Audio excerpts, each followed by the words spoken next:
Hey, good morning and happy 4th of July. For those of us in the U.S., we're celebrating Independence Day, and I decided to make a little video about independence and about freedom.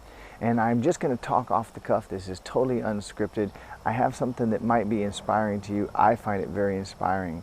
In my life, the single most important thing in the world, the single most important thing in the universe to me is freedom.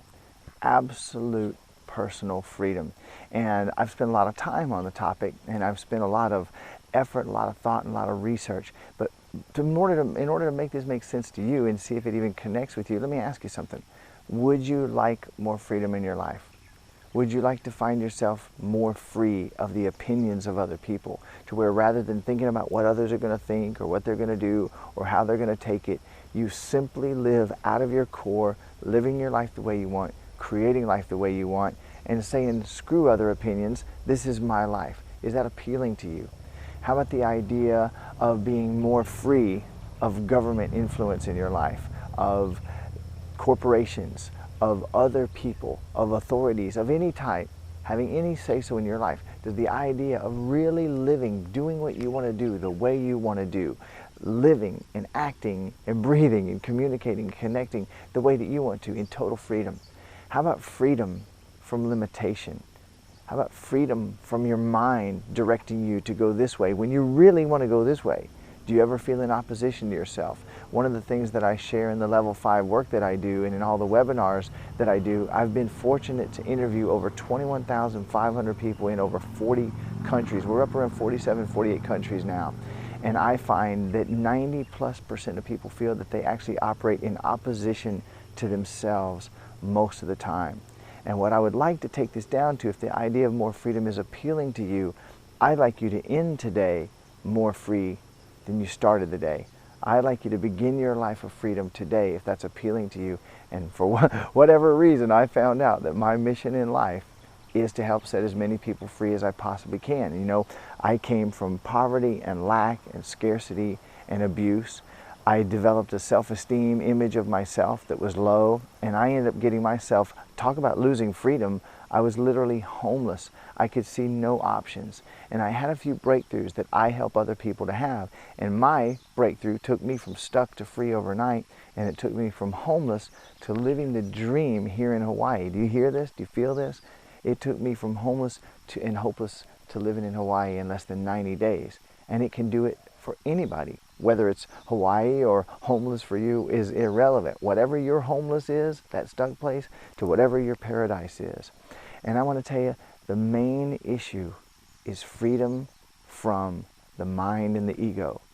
In self-help and in self-improvement and in this new age awakening law of attraction world, there's so much talk about squashing the ego and the mind is a terrible thing, waste it.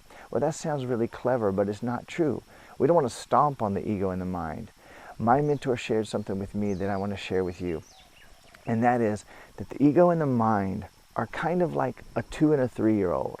They basically are the lizard part of our brain that was designed and created to keep us safe in the jungle, in the cave, when the bear was about to attack, in the jungle, when the leopard was about to pounce. We needed something to keep us aware. Oh, I'm a separate center of awareness. I want to stay alive. I better haul ass. We needed quick shots of adrenaline. We needed a separation of ourselves and the environment.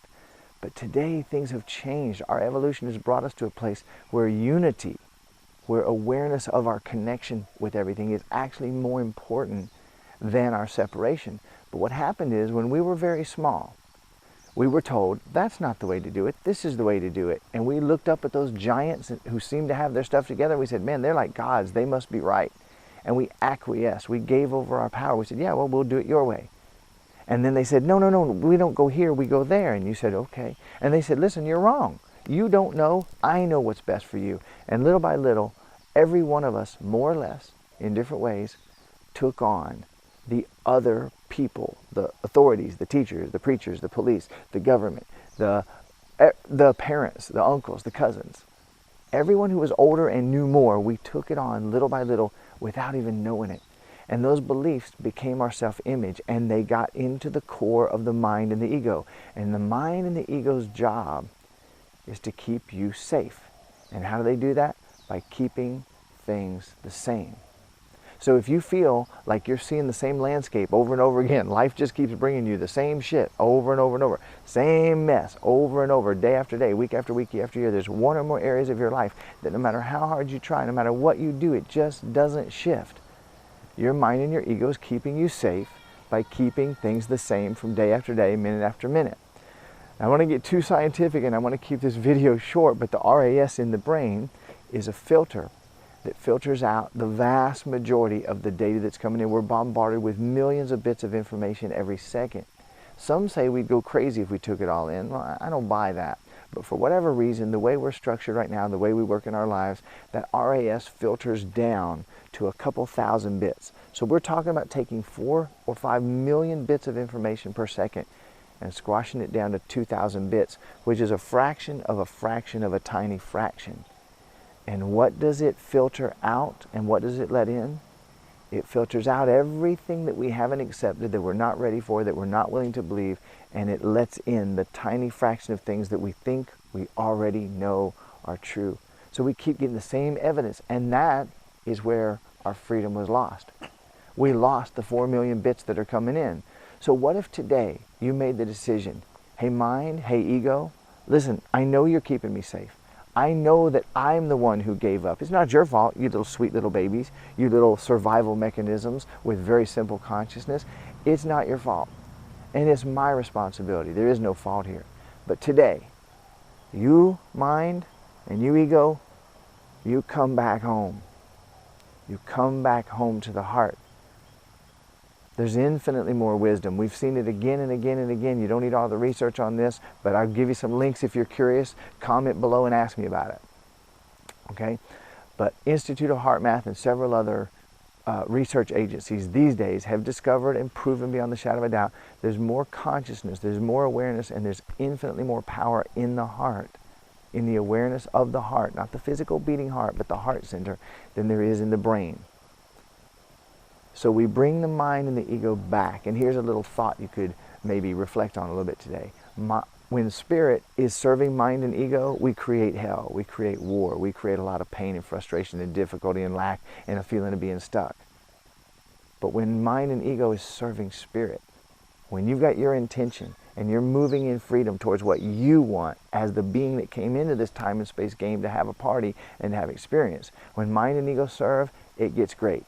Hey, mind and ego, your job, if I'm sitting in at a stop sign and I'm going to make a left turn and I see there's a car coming, mind and ego, your job is to keep me safe. Is that car going too fast, or can I make my left turn now, or do I need to wait till that car goes by? You help me do calculations like that. If I'm sitting here and I got to pee, do I have 5 minutes more capacity, or do I need to get up and go now? You help me make decisions like that, mind and ego. That's your job. No longer are you the tyrant in my life. I step back out into my freedom. And maybe you could affirm that in some way today. Today I step back into my freedom. I take independence back today. Mind and ego, you serve me. And what's amazing is when you make that choice consciously, your mind and ego say, wait a minute, really? You mean I don't have to try to drive anymore and do a job I'm not qualified for? You mean we can be safe like this? And it's going to buck and it's going to whine and it's going to bitch a little bit. But if you say, no mind, I hear you, I hear those thoughts again, stop. I'm ready to let that 4 million bits back in. I'm ready to step back into infinite freedom as the limitless being that I am. I promise you, you will end this day on a different note than it began, and you'll find yourself living a magical new life. If I can help in any way, if I can answer any questions, I've been living this for a few years now. I've helped thousands and thousands of people to do it. Comment, give me some feedback, let me know if you agree, disagree, if you have any questions, any way that I can help, any way that I can support. That's what I'm here for. That's my mission in life, and I'm grateful that I got to share this video with you this morning. Namaste, beautiful being.